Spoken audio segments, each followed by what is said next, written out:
Bonjour. Voilà, avant de passer au cours des mutations d'ADN, j'ai voulu vous faire un cours juste avant pour parler des gènes chez les prokaryotes et eucaryotes.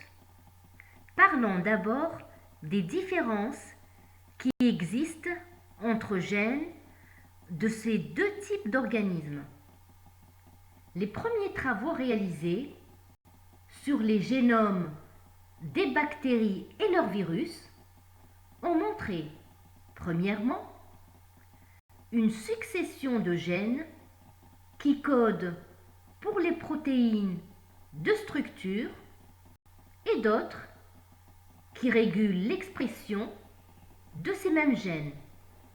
Deuxièmement, chez les organismes inférieurs, tout l'ADN a une fonction génétique et les séquences de base de l'ARN messager présentent une parfaite collinéarité avec les séquences d'acides aminés dans la protéine.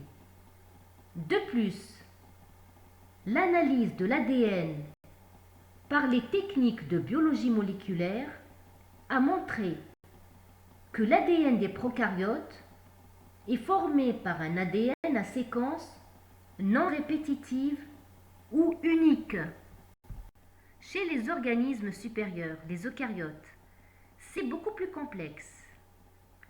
Une très grande partie du génome ne dirige aucune synthèse de protéines ou d'ARN.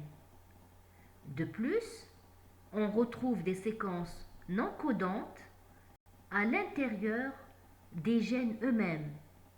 Et enfin, l'ADN génomique contient des séquences répétées jusqu'à plusieurs centaines de milliers de fois. Aussi, par des techniques de biologie moléculaire, on a pu aussi montrer que l'ADN des eucaryotes est constitué de trois classes. La première classe est constituée par l'ADN unique, non répétitif.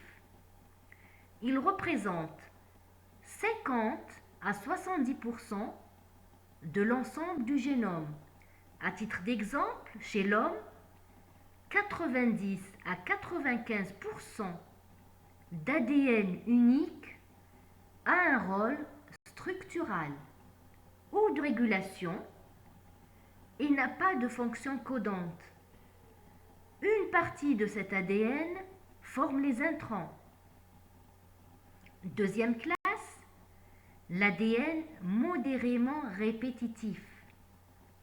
Il représente 1 à 30% du génome. Ce sont des fragments d'ADN apparentés ou similaires qu'on retrouve entre les séquences d'ADN uniques. Certains sont des séquences codantes et d'autres pourraient jouer un rôle de régulation.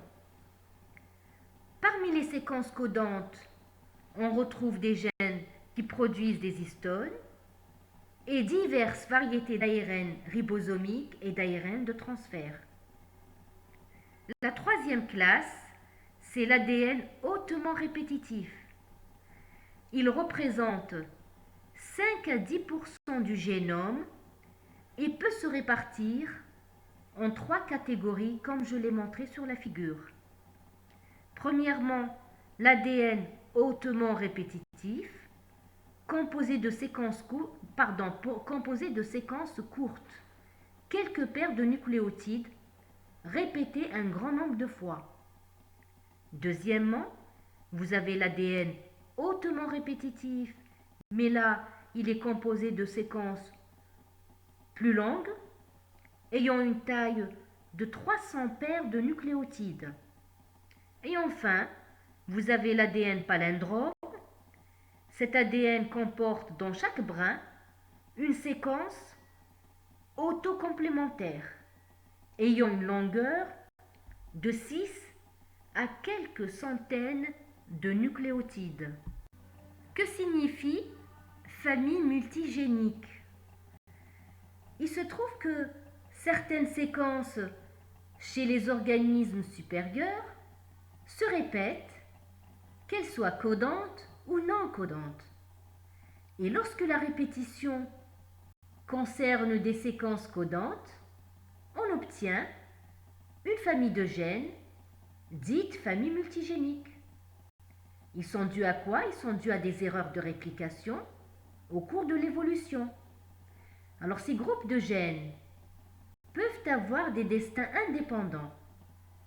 Ils peuvent subir des mutations et être déplacés ailleurs sur le chromosome ou même entre chromosomes par recombinaison.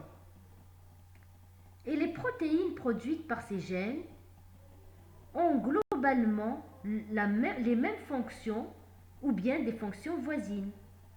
Je peux donner deux exemples. Exemple de familles multigéniques qui ont des gènes produisant les ARN ribosomiques qui font partie du ribosome. Et le deuxième exemple, la famille des gènes des globines chez l'homme. Ces gènes codent pour des protéines impliquées dans le transport de l'oxygène au sein de l'organisme. Il s'agit de l'hémoglobine. Il existe des séquences d'ADN mobiles. Ce sont les transposons. Ces séquences peuvent se déplacer d'un site à un autre de l'ADN. On les appelle aussi gènes sauteurs. Ces éléments sont non seulement capables de se déplacer sur une même molécule d'ADN, mais peuvent également se déplacer d'un chromosome à un autre. Ils provoquent des modifications de l'expression de gènes dans lesquels ils s'insèrent ou près desquels ils s'insèrent aussi. Et ceci comment? Soit par l'inactivation du gène, soit tout simplement par sa modification. Ces gènes, il est important de préciser qu'ils ont été tout d'abord étudiés au niveau moléculaire chez les bactéries, mais ils existent chez l'homme. Alors, compte tenu de toutes les informations de ce cours qui concernent les séquences d'ADN chez les deux types d'organismes, je vous invite à suivre mon prochain cours qui traite les mutations géniques. Et je vous dis à la prochaine.